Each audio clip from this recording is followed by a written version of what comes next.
credit card to pay for my dad's medical treatment. A few days later, I saw photos of my sister and Joy. I grew up in Syracuse, New York, and if you ask anyone in my family, they'd tell you I was the responsible one. The fixer, the planner, the person who always had things under control. I'm Julia Monroe, 30 years old, a senior analyst at a financial firm where precision and clarity matter more than charm or excuses. Chloe, my younger sister, is 25 and full of dreams, none of which seem to last longer than a season. One month, she's designing jewelry. The next, she's learning photography.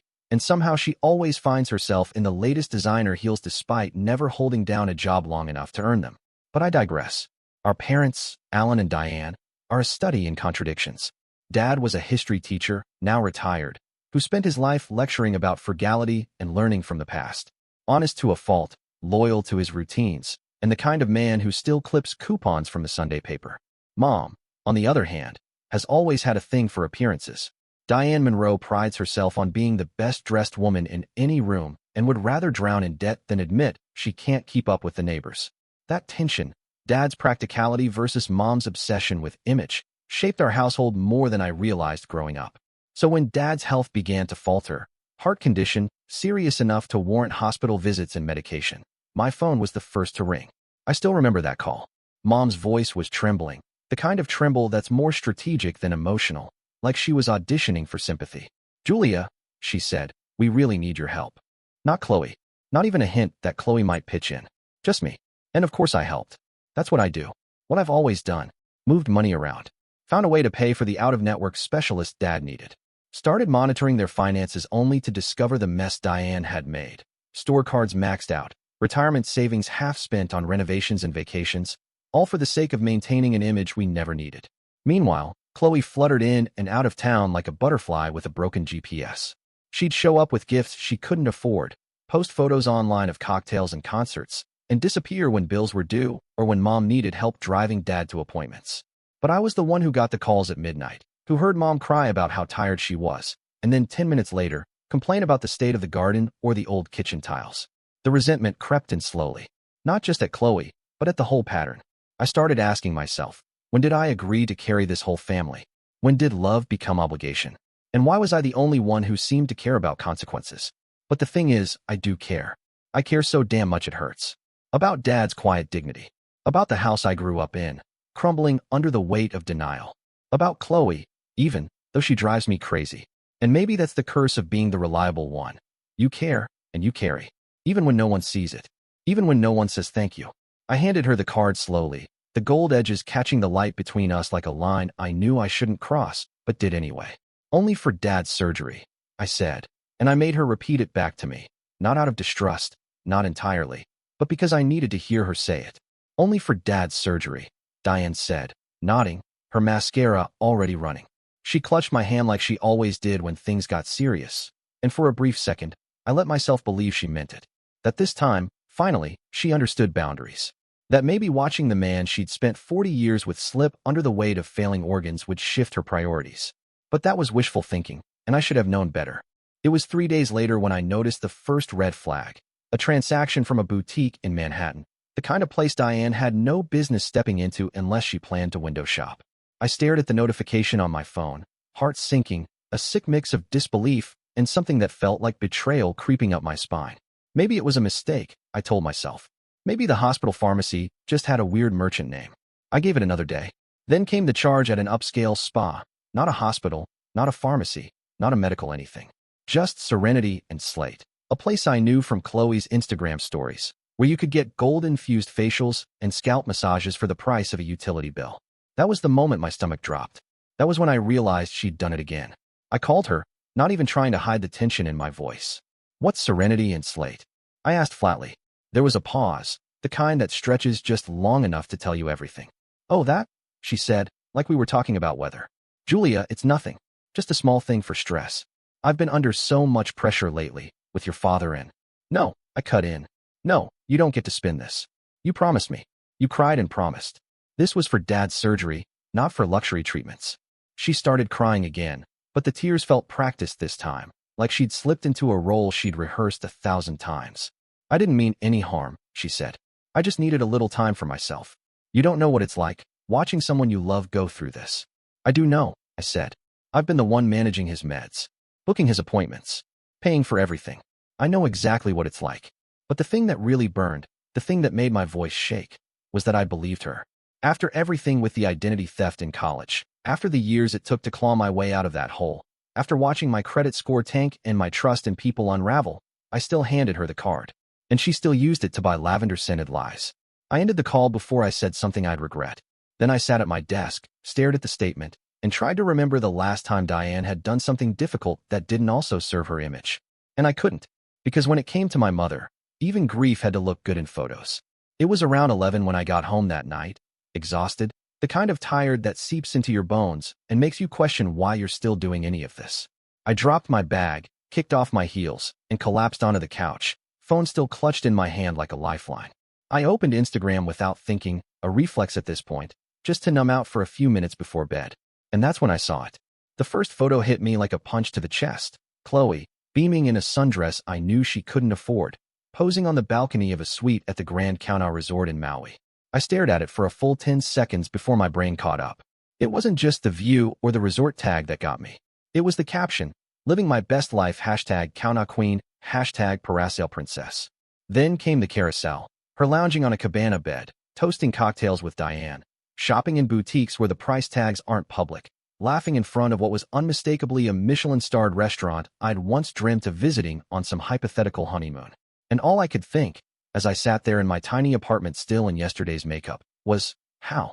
The math was simple and cruel. Chloe didn't have a job, at least not one that paid in anything other than compliments and curated likes. Diane didn't have access to any independent funds that I hadn't already audited, and I hadn't transferred more money to the gold card in days. Except I had, or someone had. I opened the banking app and there it was, a fresh set of withdrawals, thousands of dollars, all pushed through in the last 48 hours. Charges from Kauna Luxury Transport, Kauna Spa and Wellness, and 2 different high-end restaurants. I felt the bile rise in my throat. That card was the only active account tied directly to me. There was no denying what had happened. I called Diane first. Straight to voicemail. I tried again. Same result. Chloe? She had me blocked months ago after I refused to fund her travel blogger launch. Then I called Dad. He picked up on the second ring, his voice groggy and unsure. Jules, he said, and that alone nearly broke me. He still called me that, even now, when so much else felt warped beyond recognition. Dad, hey, I just needed to ask about your last appointment. Did you see the new specialist at Upstate? There was a pause, long enough for me to hear the faint sound of the television in the background. What specialist? He asked. I haven't had anything new scheduled since last week. Your mother said we were waiting on approvals. My whole body went cold. I wanted to scream, to throw my phone, to somehow unknow what I now understood. The resort, the spa, the shopping, it wasn't just a betrayal of my trust. It was theft. And worse, it was done behind the back of the man they claimed to be helping. The man who was supposed to be the reason for all of this. I couldn't speak. I just sat there, staring at Chloe's smiling face through a screen smeared with fingerprints and disbelief, wondering how the hell people could be so cruel while still calling it love. The next morning, I didn't even bother with coffee. I went straight to my laptop and pulled up the contact for Dr. Whitmore's office. I'd spoken to his assistant enough times in the past few weeks that I didn't even need to explain who I was. I just need to confirm, I said, trying to keep my voice even. Has there been any specialist brought in for Alan Monroe's case? Any referrals? Any scheduled procedures? There was a long pause on the other end. A click of keys. Then, no, Ms. Monroe. Dr. Whitmore has not made any new referrals. And as far as surgeries, Mr. Monroe isn't currently scheduled for any operative procedures. In fact, his last visit notes indicate stability. We're just monitoring for now. It was like hearing a door slam in my face. Everything I'd hoped wasn't true suddenly was. And somehow it still felt like a punch to the gut.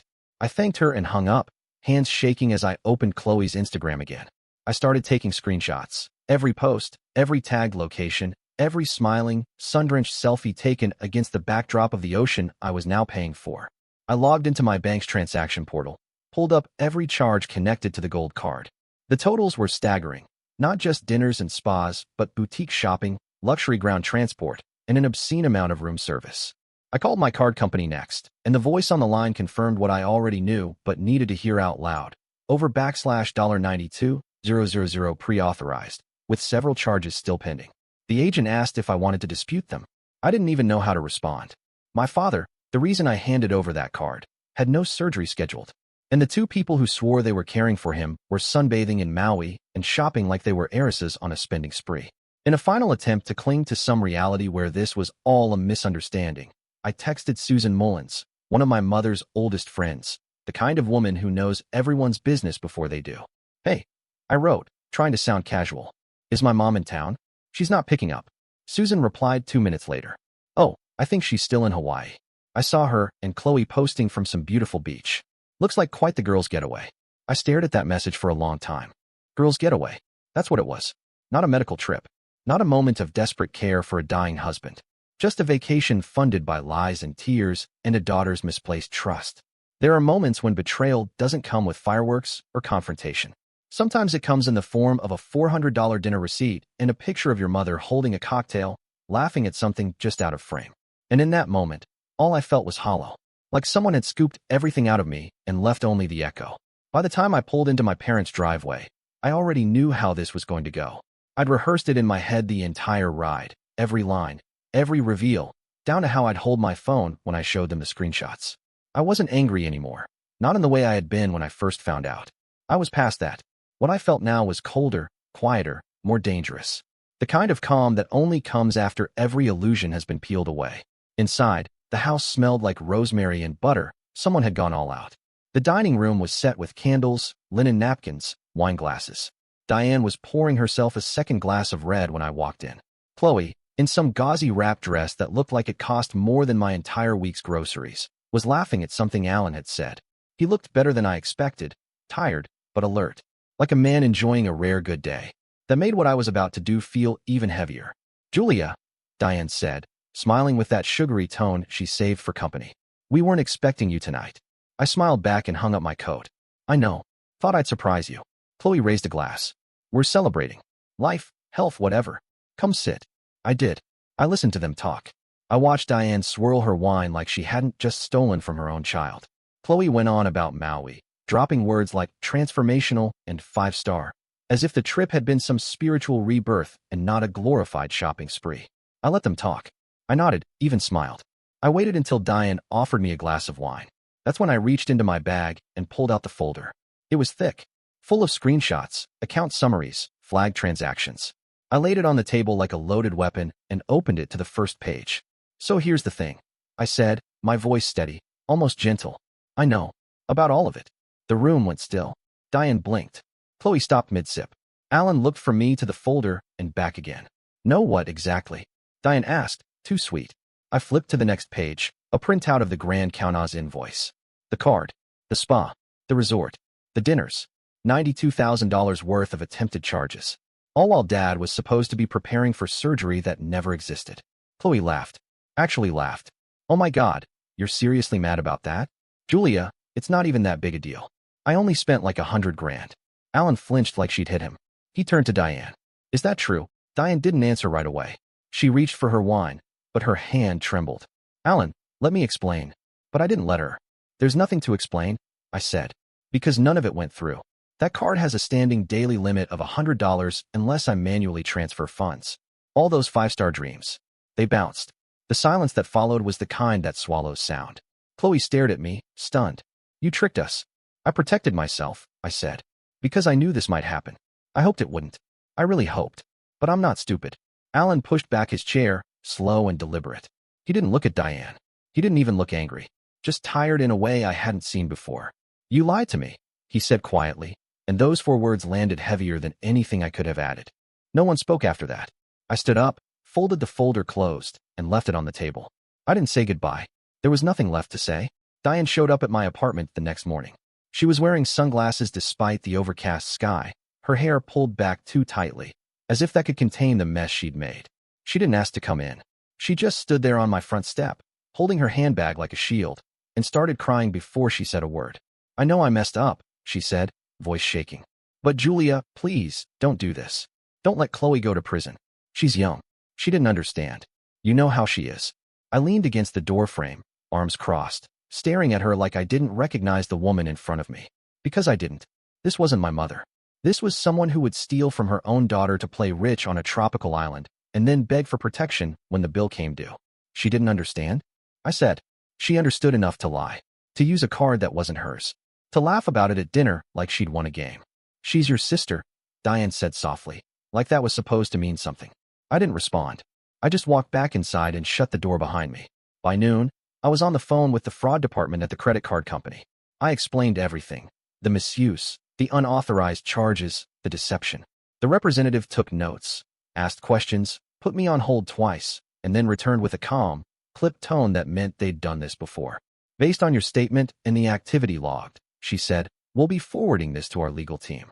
You may also want to contact local authorities, as this qualifies as both credit card fraud and grand theft given the amounts involved."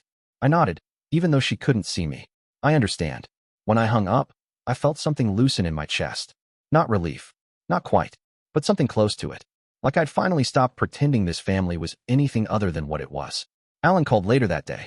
His voice was quiet, raspier than usual. "I didn't know, Julia," he said. "I swear to you, I didn't know what they were doing. If I had, I know," I said. And I did. I believed him. "I support whatever you need to do," he said. "They made their choices." And that was it. That was the line. The moment the lie collapsed under its own weight, and the people who built it finally had to stand in its rubble. Diane and Chloe were now facing the reality of what they'd done, not just as a family betrayal, but as a legal one. And I was done shielding them from the consequences they had spent a lifetime avoiding. The weeks that followed were quieter than I expected, but not in a peaceful way. More like the hush after a building collapses. Dust in the air, pieces still settling. The weight of what had happened too heavy to fully absorb. Chloe got a job. A real one.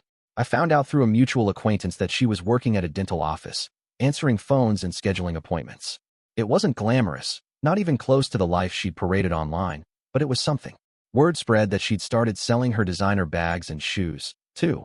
One by one, the curated symbols of a life she couldn't afford vanished into resale apps and consignment stores. I didn't gloat. I didn't feel vindicated. Mostly I just felt tired. Alan moved out for a while. Said he needed space, time to think. I think he just couldn't look at Diane and Chloe without feeling the weight of their betrayal. Not just to me, but to him. He went to stay with his cousin in Albany, someone far removed from all this mess, and I didn't blame him for a second. Diane stayed behind. She was a wreck, but a strange one, the kind that oscillated between deep, gasping guilt and moments of complete delusion. One minute she'd cry and tell me she was sorry, that she didn't know what she'd become.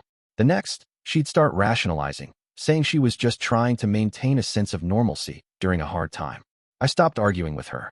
Some things aren't worth correcting anymore. I started therapy. I wish I'd done it years ago. Turns out the money wasn't the only damage my family left behind. I'd spent years tying my worth to being the reliable one, the problem solver, the financial spine holding everyone else upright. I'd convinced myself that love was measured in how much you sacrificed, how many problems you fixed, how much you endured without breaking. But in that room, with a stranger who didn't ask me to fix anything, I started unraveling that belief thread by thread. Eventually, I made a decision. I dropped the charges. Not out of forgiveness, not yet, maybe not ever, but because I wanted something different. Not just punishment, growth. I met with their attorney and set conditions. Diane and Chloe would attend therapy, real therapy, not performative check-ins. They'd complete certified financial literacy courses. And they'd begin paying restitution, whatever they could manage, month by month, until they paid back what was owed. Not because I needed the money, because they needed to understand the cost of what they'd done, in hours worked, in choices made, in effort. I never expected them to thank me, and they didn't. But for the first time in years, I started living like the burden wasn't mine to carry alone. And that, in its own quiet way, felt like justice. Alan's surgery ended up happening 2 months later than it should have. I paid for it out of my emergency savings, the money I'd been putting aside for a down payment on a condo, for a future that now felt pushed back like everything else. But it was worth it. The surgery went well. He came out of it with color in his face and steadier hands. The first time he smiled at me in recovery, I felt something lift, not everything, but enough. Diane and Chloe, for the first time in their lives, stopped pretending things would magically fix themselves. They went to counseling. Real counseling. They sat through hour-long sessions where they couldn't shop their way out or gaslight their way around the truth. They attended weekly budgeting classes and opened a shared Google Sheet to track every dollar. It wasn't perfection, but it was accountability. And that was more than I ever expected. I started teaching financial literacy once a week at a community center not far from my apartment. Nothing formal, just evening classes for people who, like me once, never learned the language of money in a way that made sense. I talked about credit scores and debt, sure, but also about boundaries and guilt and what it means to say no even when it's your own family asking. Especially when it's your own family. Alan and I are closer now. We talk twice a week, sometimes more. He asks about my job, my students, the tiny lemon tree I keep on my balcony. He thanks me without being prompted. Sometimes he even apologizes for things he didn't understand until now. And that's enough for me. I don't need him to be perfect. I just need him to be honest. The family dynamic shifted. There are still moments, old habits clawing at the edges, but there are no more secrets. No more whispered favors disguised as obligations. No more dinners where I carry everything in silence just to keep the peace. I didn't just protect my finances. I ended something. The cycle of indulgence, of manipulation dressed up as love, of silence mistaken for strength. I broke it. And that will always matter more than the money. But I'm curious, what would you have done? If your family betrayed you like this, would you have taken it as far or farther? Would you have forgiven them, held the line, or walked away completely? Because I'll be honest, I'm still not sure what the right answer was. I just know this was mine.